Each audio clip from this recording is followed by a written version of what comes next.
Hello and welcome to the Hustle and Bustle podcast. Before we begin, I would like to acknowledge the traditional custodians of the land on which this podcast is being recorded, the Yugambeh people, and pay my respects to elders past, present and emerging. My name's Nicole Bennett and I'm an urban and regional planner, and I'm the host of this podcast. Each episode I bring you conversations with city shapers and urban thinkers, leaders in the field of urban planning and city building. I'm located here on the beautiful Gold Coast in Australia. We're one of the host cities for the Brisbane 2032 Olympics and Paralympics. The next 10 years is being described as the golden decade for our city and our region. The conversations on this podcast help us understand the challenges and opportunities ahead.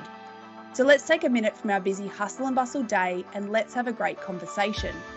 And welcome to episode 23 for season 2. Today I'm thrilled to be joined by a legend in the planning sphere, Kerry Doss. Kerry has established a really strong reputation as an experienced urban planner and leader throughout his career. Kerry has in excess of 33 years' experience in Queensland and New South Wales. Prior to establishing his own consultancy firm, he was the state planner for 5 years, heading up the planning group within the state government. In this role, Kerry oversaw the planning system, delivering planning services, managing legislation, regional planning, managing the state assessment and referral agency, planning policy and strategy development, and advice on planning matters across the state and to the 77 local governments across Queensland. Prior to this role, Kerry headed up Brisbane City Council's City Planning and Economic Development area for 10 years. As Brisbane's most senior planner, he was responsible for overseeing the planning of Brisbane, including urban design, infrastructure planning, regional and strategic planning, neighbourhood planning, urban renewal, heritage and economic development. Throughout his long career, Kerry has been committed to professional development and has an active role in the Planning Institute of Australia, including being recognised as a Fellow of the Institute. Welcome to the podcast, Kerry. How are you today? I'm really good, Nicole, and thank you very much for the opportunity to come on the podcast. And may I congratulate you on your 23rd episode. It's a fantastic initiative, and I'd encourage more people to do this sort of thing.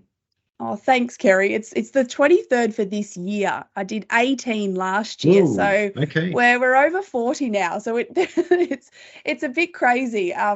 But I'm thrilled to have someone like you agree to join me on the podcast because I think your planning brain is as good as any, and being able to get that intel out there and for others to understand kind of the experiences and knowledge that you have is just invaluable. So I really appreciate your time today. I've got a few questions here for you and I'm hoping we get through them because they're quite large, as you can imagine. It was a hard thing sitting down and wondering what would I ask someone who's got such a diverse and senior level of experience in our planning profession. So I have narrowed it down to about 6 themes. So the first I wanted to ask you, though, was around your role, your last role as Queensland State Planner, something that you held for 5 years, and immediately before that as Brisbane's most senior planner for 10 years. So that's, a total of about 15 years of public service in the 2 most prominent planning roles in Queensland, arguably. And that's a significant effort and contribution to planning, but broader than planning as well. What did you enjoy most about your time in those roles and what made public service such a rewarding career? Okay, thanks for that question, Nicole. It's a really interesting one and I could talk about it for ages, but I'll try and distill it down for you. Look, just going back to the BCC role, that role was really quite special. I think it's the only role like it in Australia. If it's true metropolitan and city scale planning. If you look at all of the other capital cities in Australia, they've got, I think Sydney's got about 40 local governments in the same area as Brisbane, and Melbourne 20 something. So dealing with things on that scale was just a fantastic opportunity, and it really makes you think strategically. I think one of the great things about Brisbane was the amalgamation of some 20 or so local governments in 1926. And I think that's the model that it gives you for planning is fantastic. look, in that time, it was the ability to affect change. And I think that in planning, you've got to stay the course. Good policy doesn't just happen in a year or 2 years. It's 5 and it's 10 and it's 15. So that 10 years I spent, well, it was actually longer, because before I was head of planning, I headed up the infrastructure team in council. And it was my second time around after being a private consultant.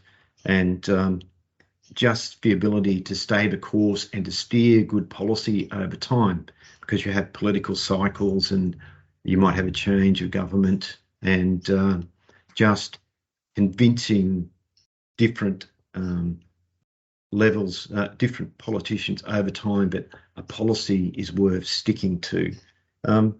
I think some of the other things that made that role really quite exciting is it was coupled with the economic development role. And I think planning has everything to do with economic development.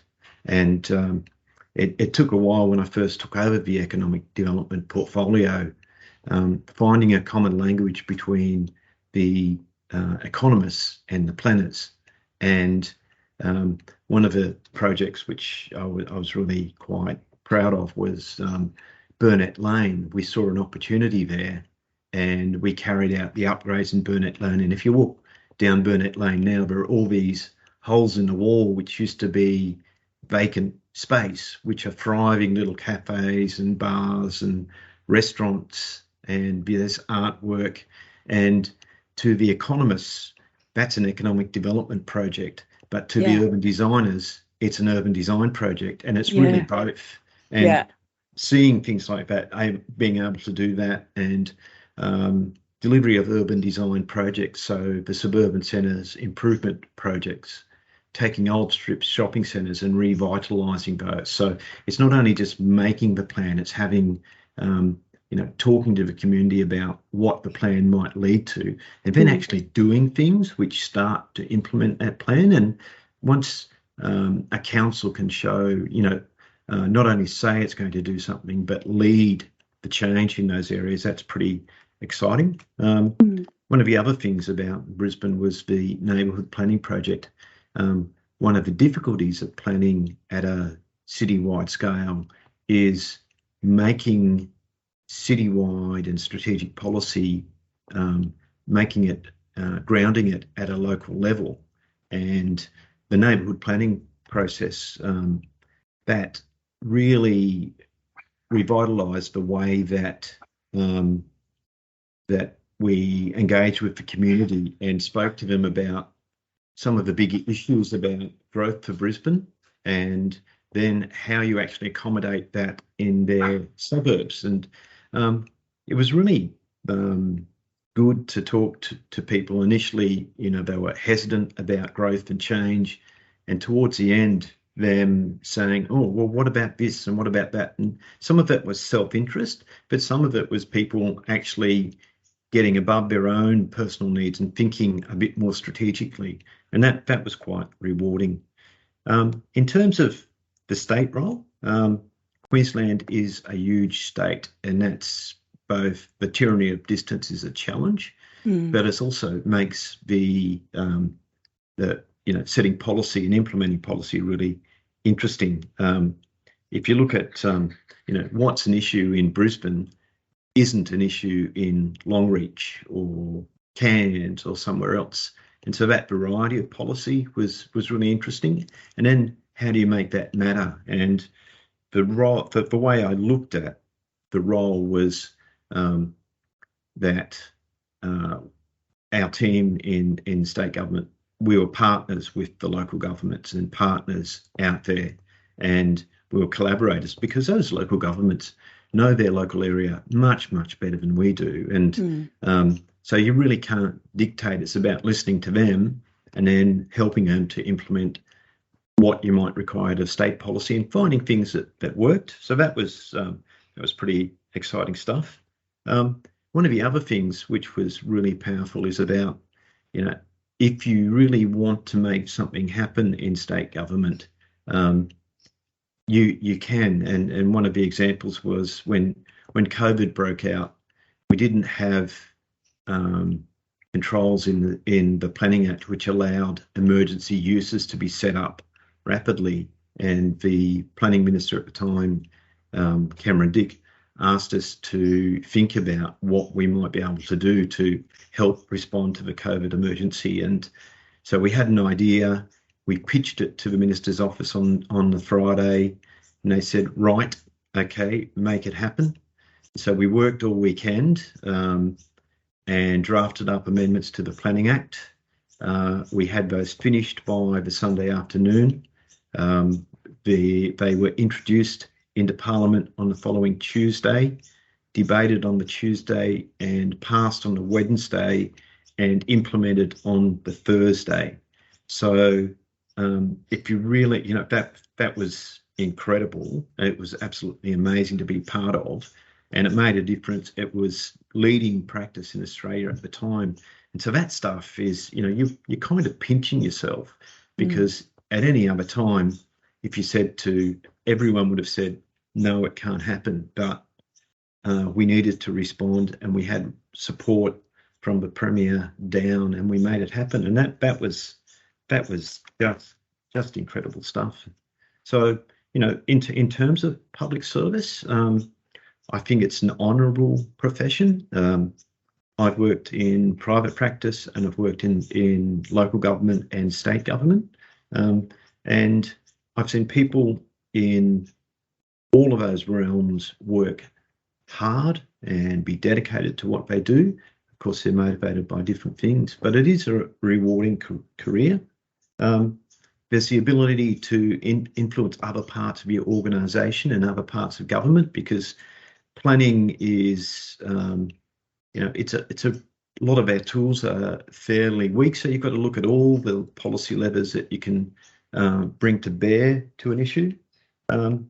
You see a tangible difference on the ground. I spoke about the COVID legislation example, but in Brisbane, following the 2011 floods, we brought in a temporary local planning instrument to deal with flooding issues, and that has created a strong backbone for flooding controls. Adding vibrancy to places, actually seeing things on the ground. And I think one of the things, again, I spoke about good planning policy taking a number of years to come into play.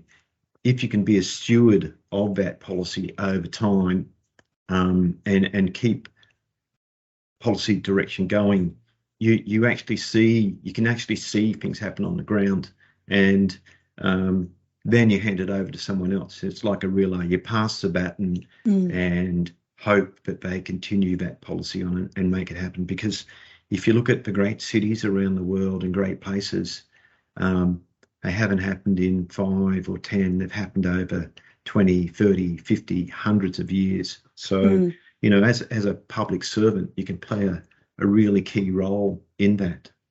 Yeah, I love it. It's summarized so well. So thank you for that answer. I want to sort of ask maybe around some of what I would perceive as some of the challenges, and particularly the difficulty navigating those political and community pressures. So I guess it's really lovely when they come together and they align with planning best practice. And like you mentioned, that example of doing really quick policy and drafting work in order to make a real change through COVID. And that was sort of where the planning and the political will kind of aligned. But I guess I'm asking, in those circumstances where maybe those political and community pressures don't align with the best practice kind of planning outcome, what's your advice to other people who are navigating that paradigm and kind of trying to steward and steer planning policy through this kind of political and community process? Yeah, look, I think that's a really important thing. When I first started out in planning, I didn't think politics played a part in it, but planning is all about politics, whether it's big P politics or small p politics from the community. And as a planner, if you ignore that, you are doomed to fail. And I think planners have come a long way. They used to talk about planners in their ivory towers, and they used to I remember in my early years doing public consultation on planning scheme amendments, and that consisted of putting a really boring ad in the newspaper and putting an A4 copy of the plan on the front counter. Thankfully, we've come a long way with our engagement tools and how we deal with things. And you've really got to, politics and stakeholders and community have to be on your risk register from day one. And you've got to really break up those stakeholders into how they, what motivates them and how do you get messages to them. So it's, I think, marketing 101, marketing and communication 101 should be part of the planner's portfolio. And, just as an example, the Southport Spit, when I first arrived in state government, there'd been an election commitment by the Premier that we would do a master plan for the Southport Spit and we would resolve all the problems on the Spit. And it had been a contested area for God knows how long, probably 20 years. And at the start of the project, I thought, I knew the community, there were a range of views. I knew that it would be politically difficult given that we were coming into Gold Coast City Council's area, and there were a number of competing objectives. And if you'd asked me, would we successfully complete that project, I would have said no. But one of the important things that we did right at the outset was establish what were the givens, and the givens were green space was going to be protected. We had to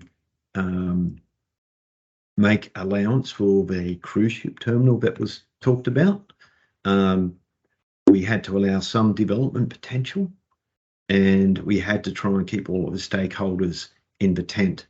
And we did that by going through a change management process and getting a representative stakeholder group together, by keeping in touch with the stakeholders right throughout the process and taking them on a journey. And I remember one day doing we were doing a presentation to an industry group on what we were looking at with the plan. And it was architects, engineers, planners, developers, and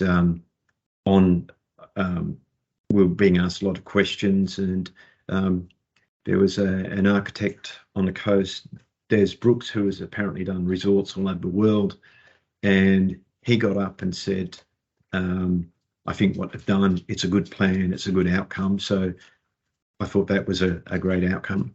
And then someone got up and said, I'm from Save Our Spit.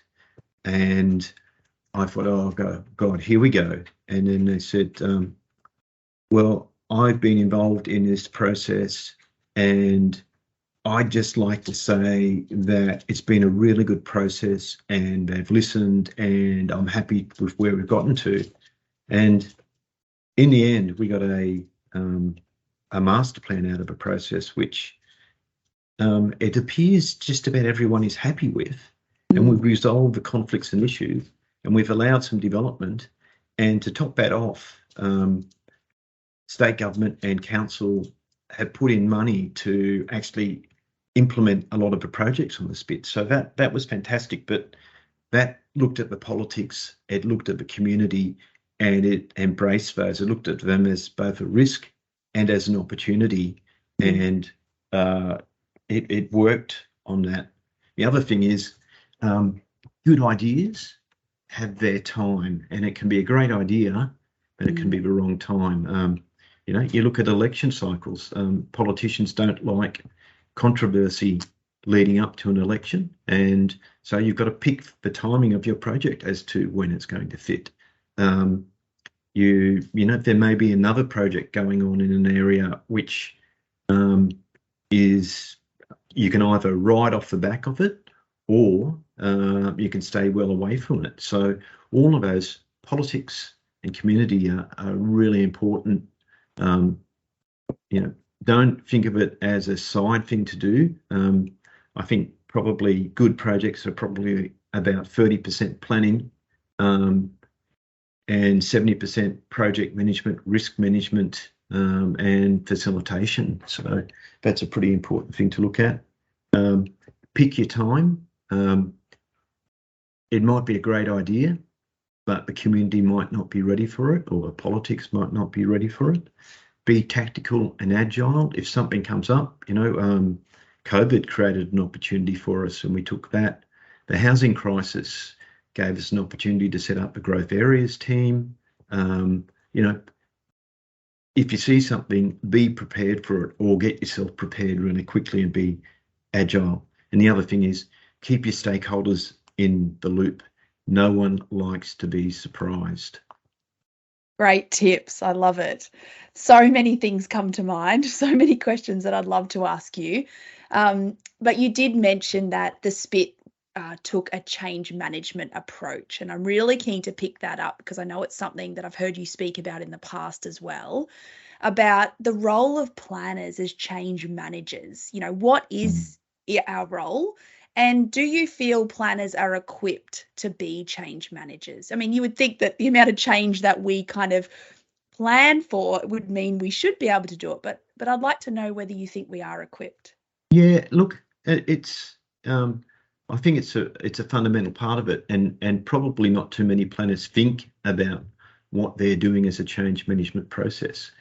You're going from a current state to a future state, and the way you get there is through change. So as part of your implementation plan, well, not even that, as part of your whole process, that change management process needs to be considered. And there's no doubt planners have gotten better at that over time, but I think we need to be better still.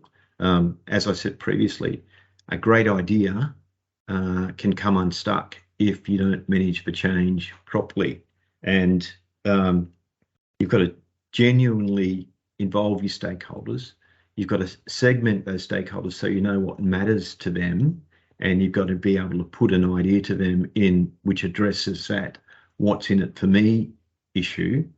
And we need to be better at it. We are much better than, well, I know in my career I've become much better at it, and I know that universities train more in those areas. But I think, perhaps there's a change management course that needs to be built in, given it's such a fundamental tool for planners.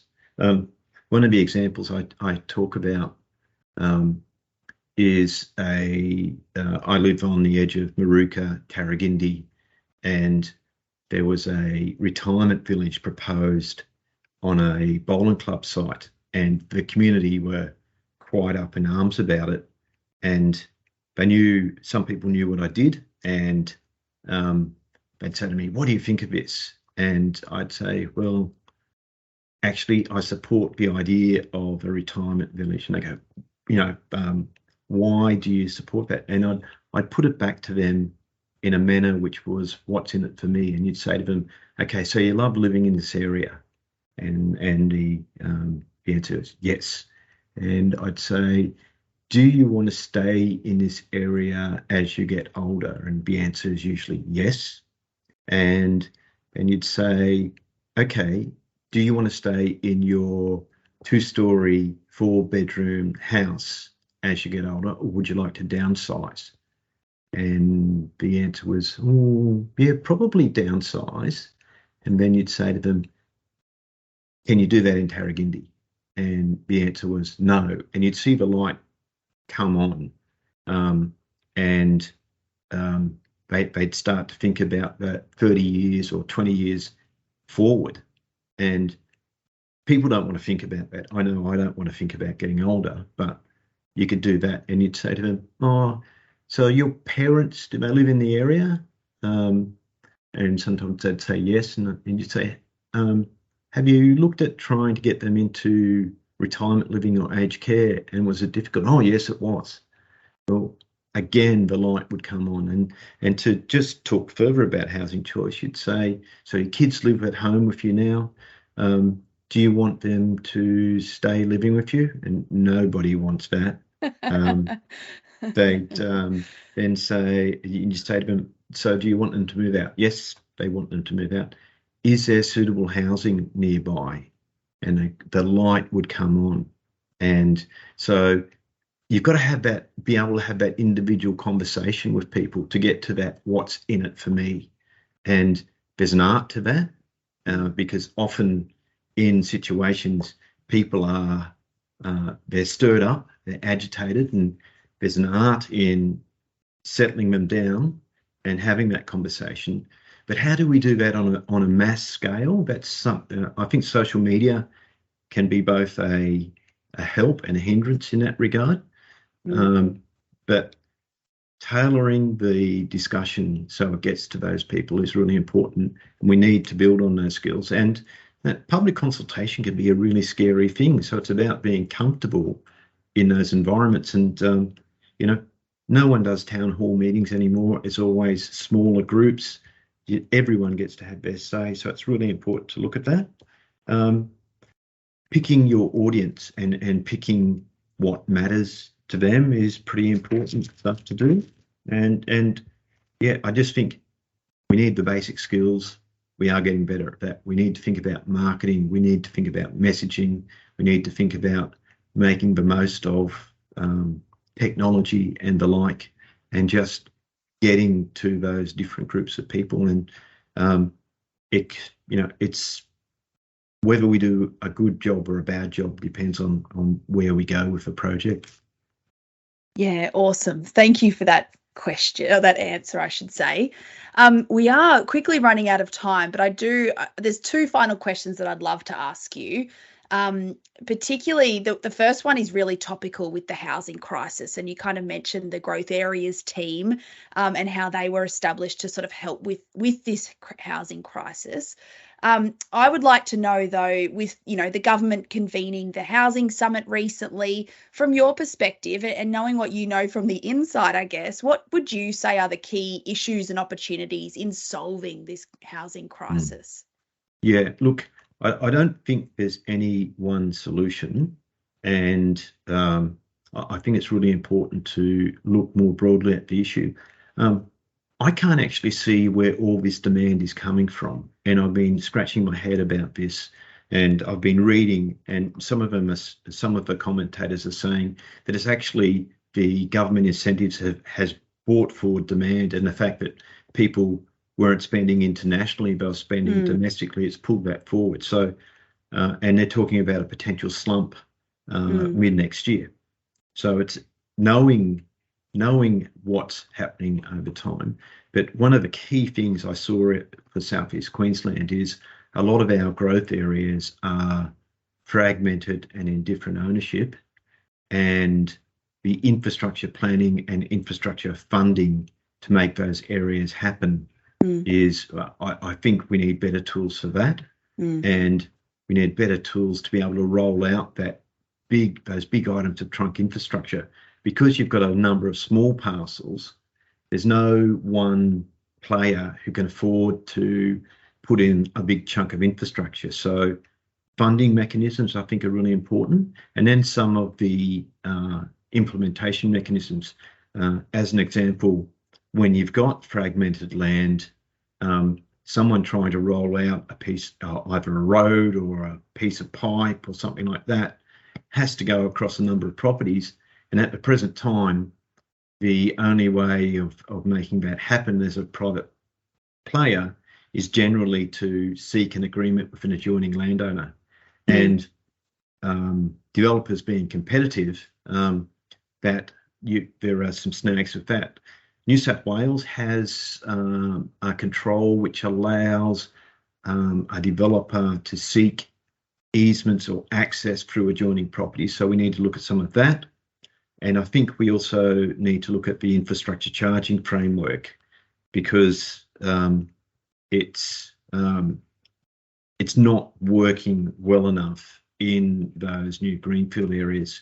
The other thing I think is, in the last couple of years, we've seen greenfield development be much stronger. We were seeing more infill, but the incentives that were provided suited greenfield detached houses better. So that's obviously been a concentration in that area.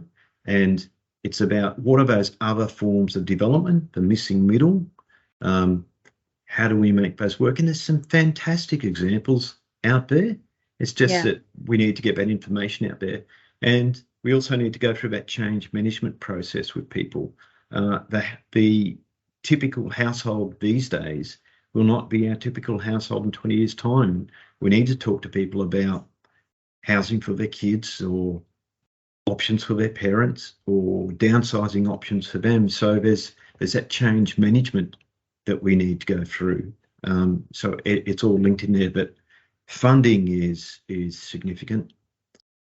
Tools for dealing with fragmented land need to be looked at, and that overall change discussion. I think we talk about change on an episodic basis every time we do a new regional plan. That discussion needs to be ongoing, and it needs to be relevant to individuals so that they understand the reason why little things happen, how they fit into the bigger picture. Yeah, it's quite a task, isn't it? Oh, yeah. All right. Last question for you, Kerry. I know you love your data and your evidence. You've just mentioned there around trying to understand where the demand is coming from. So I'd love to get your take on what some of the key trends that you're observing are, particularly, through COVID, and what we're gonna see kind of stick around, what you think will continue into the future. Yeah, look, well, we've all seen the working from home phenomenon. I think that's going to be with us. Exactly how that works out, I think, will be important. I know there's been studies done recently, and in houses, people want that working from home space that they can fit into.